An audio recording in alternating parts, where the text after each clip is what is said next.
Hello बच्चों, कैसे हैं आप लोग। आज मैं अपने उन बच्चों से बात करना चाहता हूं जो नीट 2025 यानी कि नीट यूजी 2025 के एग्जाम की तैयारी कर रहे हैं।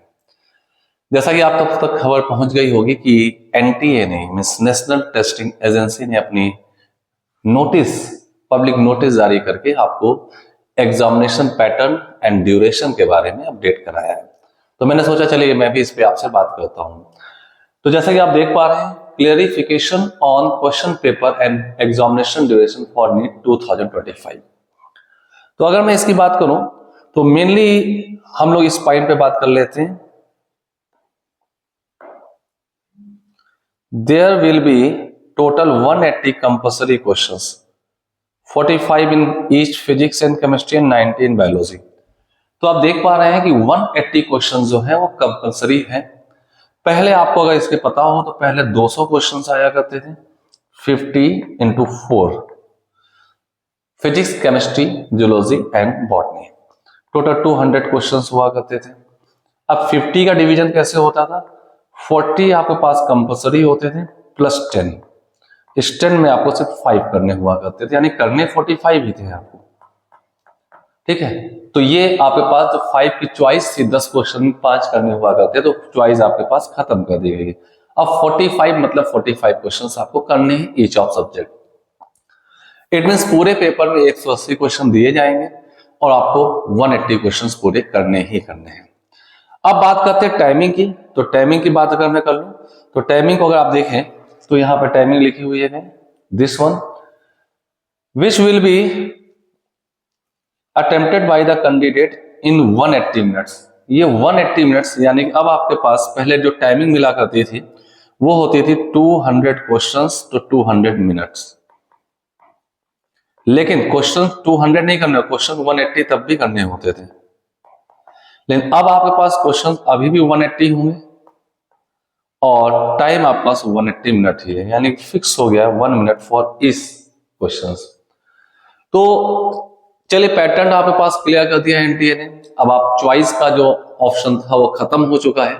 ठीक है, तो अब पेपर कहीं ना कहीं थोड़ा सा टफ मुझे लगता है होने वाला है, क्योंकि चॉइस खत्म की गई है।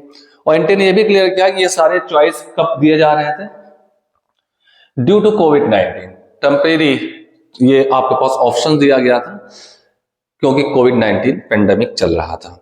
अब ये options will no longer be available, ऐसा अवेलेबल अब नहीं रह गया है। तो कहीं ना कहीं एक इंडिकेशन है कि प्रॉब्लम में पेपर में चॉइस खत्म करना। टोटल 180 क्वेश्चंस पेपर में होंगे, all the questions are compulsory. Paper में चॉइस खत्म कर देना पेपर के टफनेस की ओर इंडिकेशन भी एक होता है। और जहां तक मेरा अपना अनुभव कहता है कि पेपर टफ होने वाला है, क्योंकि लास्ट ईयर के एग्जामिनेशंस में जितनी प्रॉब्लम्स क्रिएट हुई थी, परफेक्ट स्कोर के आंकड़े टूट गए थे, तो किसी भी नेशनल लेवल एग्जामिनेशंस पे ऐसा नहीं होना चाहिए। तो अगर किसी नेशनल लेवल एग्जामिनेशन में ऐसा हुआ है तो इस बार एनटीए बहुत ही अलर्ट हो चुका है, क्योंकि मामले कोर्ट तक गए थे। तो एनटीए बहुत अलर्ट हो चुका है, तो पेपर का अपना एक स्टैंडर्ड जरूर मेंटेन होगा। डिफिकल्टी लेवल भी बढ़ सकती है, क्वेश्चंस की डिफिकल्टी लेवल जरूर बढ़ेगी, और पैटर्न का डिफिकल्टी लेवल तो आपके सामने एनटीए ने रिलीज करके बता ही दिया है। तो कहीं ना कहीं कंपटीशन टफ होने वाला है, लेकिन घबराने की जरूरत नहीं है। कंपटीशन सिर्फ ना पढ़ने वालों की टफ होता है। हमेशा से हिस्ट्री रही है कि जब भी पेपर टफ हुआ है तो अच्छे बच्चों का कभी कोई नुकसान नहीं हुआ, उनका कंपटीशन तो और रिफाइन हो गया है। अच्छे बच्चों का अच्छे बच्चों से कंपटीशन, तो आप अपनी पूरी ताकत लगाते रहिए, कोशिश करते रहिए। और रही बात पैटर्न पे पढ़ाई कैसे करनी है, जूलॉजी बॉटनी के बारे में जहां तक मैं जानता हूं, मैंने सुन रखा है कि आप लाइन टू लाइन एनसीईआरटी को फॉलो कर सकते हैं। रही बात फिजिक्स और केमिस्ट्री की, तो मैं अपना सब्जेक्ट फिजिक्स के बारे में बात करूंगा। इसके लिए मैं अगले वीडियो पे आपसे मिलता हूं, डिटेल में बात करूंगा, ठीक है, कि किस टॉपिक की प्रोबेबिलिटी ज्यादा है। फिर मैं आपको शॉर्ट में बता दूं कि आप लास्ट 5 इयर्स के पीआईक्यूज करें, और उसके पहले के भी अगर आप कर रहे हैं तो बहुत ज्यादा जाने की जरूरत नहीं है। और अगर आप कर रहे हैं तो ये जरूर सिलेबस को चेक करते रहें, कि हो सकता है कि आज से 10 साल पहले का कोई आप पीवाईक्यू उठा रहे हो तो उस समय वो टॉपिक सिलेबस में रहा हो, आज वो सिलेबस में नहीं हो। तो सिलेबस से जरूर ट्यून है, वो जरूर कंफर्म करते रहें कि पर्टिकुलर पार्ट पर्टिकुलर पार्ट के कॉन्सेप्ट जो क्वेश्चंस है वो आज हमारे सिलेबस में है या नहीं है। तो इस चीज को जरूर माइंड करते रहें। आप एनटीए की साइट से सिलेबस को अपलोड कर सकते हैं, ठीक है। और अभी एनटीए ने कुछ दिन पहले और एक नोटिस रिलीज की थी, ऐसी बात उठी थी कि शायद एनटीए ऑनलाइन पेपर ले रहा है, सीबीटी मोड पे लेगा, लेकिन ऐसा नहीं है। एनटीए ने उसको भी प्रेस रिलीज के थ्रू बता दिया है कि पब्लिक रिलीज किया था नोटिस कि इस बार का पेपर भी पेन पेपर मोड पर ही होगा, तो इसमें भी कोई घबराने की जरूरत नहीं है।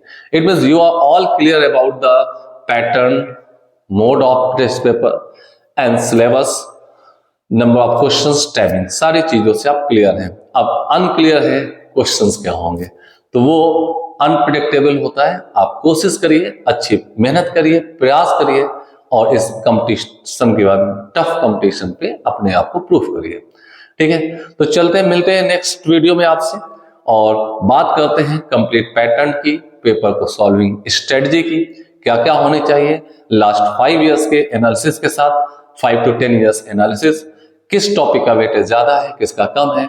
और मैं कोशिश कर रहा हूं अभी आपके लिए कुछ अच्छा मटेरियल तैयार करने की, कुछ अच्छे टेस्ट पेपर, कुछ अच्छे टूल्स एंड टेक्निक्स की। अगर वो एग्जीक्यूट हो गया हमारा तो मैं आपके साथ कोशिश करूंगा लाइव आने की भी, ठीक है। लाइव आकर के मैं tools, techniques, pattern and strategy के बारे में बात करूंगा, ठीक है।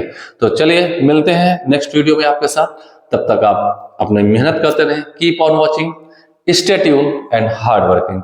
मिलते हैं नेक्स्ट वीडियो में, ओके, थैंक यू।